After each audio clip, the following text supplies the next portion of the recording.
Hi guys, I hope you've been having a wonderful holiday. I know I have been. I've been quite slack and not doing enough work. But I thought I should send you a little reminder about what you owe me on Friday. No, it's getting close. I shouldn't have said anything. So of course, I sent you some homework. And hopefully it's going to work for me. Yes, it does. I haven't done a screencast for a while. You've got two tasks. The first is pretty straightforward, and those of you who have done Unit 1 and 2 should have a pretty good handle on this. However, there's some really important things I want you to think about. One, we're talking about structure and function of a whole lot of really important cell organelles, or cell parts. We can't recall the ribosome and organelle anymore. And I want you to get information that's really good quality about the structure and the function that relates the two, and a really good diagram that illustrates that structure and function. If you can do it in electronic form, that'll be even better because you can add to it as the year goes on. So hopefully that one's pretty straightforward. PowerPoint's the obvious thing to do. Give me a bit of information about each one, and you've got a list of things there you need to include. Your second task, of course, was prepare for our first SAC, and we'll probably do the experiment on Thursday or Friday of next week, so the first week of Feb. And for this one, you need to be working on that hypothesis. And I know I've had quite a few people sending me emails, and I apologise for spending so long getting back to you, but I don't know, I was holidaying really. Bit slack of me. But many of you have been thinking about how big must this background be, and clearly you need a lot of information. This is a chance for you to think through the theory of the first couple of chapters and apply them to a real situation, and therefore reinforce that knowledge.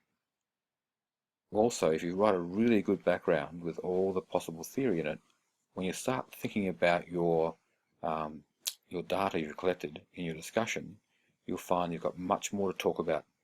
You can actually make much more sense of it, and really the marks are basically in your discussion. Okay, so step one, you need a short statement of what you believe and then a long description of why. So I believe that water will move across the membranes of the cell on an osmotic gradient. Boom. And then you're going to talk about what conditions that refers to. You have to talk about the membranes and the structure of membranes, how many membranes are we looking at here, what role does the cell wall play, because we're talking about plant cell, a bit of thought about the plant cell itself, thinking about how water does move, and what else might be moving. What's moving by diffusion at the same time as water is moving by osmosis? So you need to think about those terms, osmosis and diffusion, and define them. You need to define isotonic, hypotonic, hypertonic. All that information needs to be in there and clearly defined. Then of course you write a name. So what am I going to do? I am going to collect data to show that water moves by osmosis, across the membrane, that sort of thing. Simple sentence. Then the next really big part of your prac is the method and risk assessment. And it's more than what you're used to. It's not just step by step, how will you do these things, but you need to highlight what are your independent and dependent variables. Have you got a control or controls? What's the role of a control? What's its purpose? Have you done everything you can to reduce the sources of potential error? Maybe even highlight what error still exists that you couldn't do anything about. And then of course you need to think risk assessment. What are the risks involved in this experiment? Well, there are a few with this one. Potatoes and water and salty water, not that dangerous, but of course we've got glassware and things, so there's a little bit of stuff there. Can you reduce those risks? How? That sort of stuff. And so your method becomes quite a long statement, and dot points are fine. In fact, dot points are probably best. There's a series of dot points highlighting all those things. If you can think through that before you start, then you'll find that you're much more successful in completing the experiment. Then you've got your list of equipment and materials, and of course that's pretty straightforward. And you've got a list of that stuff on the worksheet I gave you, and it's in your student manual. But you're going to do your own method here, so you might have added or subtracted things. So think about that. Don't put stuff on the list that you're not going to use, and make sure everything that you do use is on your list. We need to make sure that our lab manager has 48 hours notice of an experiment so she can get everything together. And you'll note that Mrs. Bookless has retired, and our new lab manager, a woman called Leslie Viadowski, is taking over. And of course she won't know where anything is. So she'll take even longer would be better. 3 days would be good. So be patient with her as she takes over. I think she'll be fantastic. And then of course you need to think about your results. I know you haven't got any yet. You haven't done the experiment, but you've got a method. So what are you looking for? What data can you possibly collect? What will it look like? So think about your data. What are you going to collect? How do you tabulate that in a really efficient, effective manner?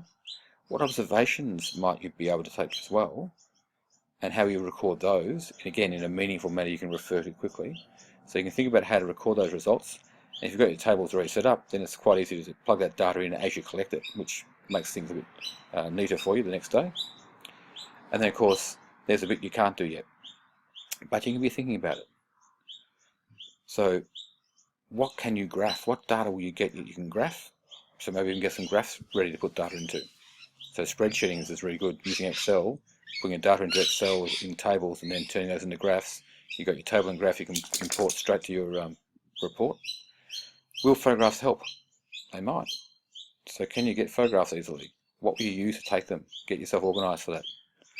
And then of course when you do write your discussion after the experiment, this is when you start to analyse that data. So I've got all this data, I've got all my theory in my background, how the two match to inform that hypothesis.